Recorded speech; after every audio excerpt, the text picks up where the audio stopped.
lu ma gëm mooy le président Macky Sall moom chantier bi gën a rëy mooy toppatoo nit ñi kon nag le 25 ñun ñëpp tous les Sénégalais dans sa plus grande majorité nañu jóg ñu dem voté ji suñu voté ba pare ñu am fayda am fulla sécuriser vote bi dégg nañu ne ñoom ñi ngi jéem ay pexe ñu taxaw ndax affaire bi du gudd bu ñu voté le matin tôt balaa 13h yóbbu nañ ko ardo c'est clair ñu taxaw nag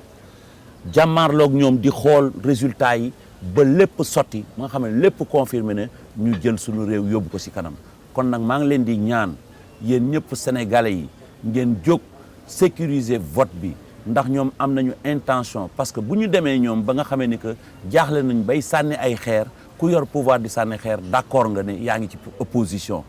kon nag le président Macky Sall yéen a ko war a fal ni ngeen koy falee mooy du voté bi rek ngeen taxaw parce que jël na ndam li ba pare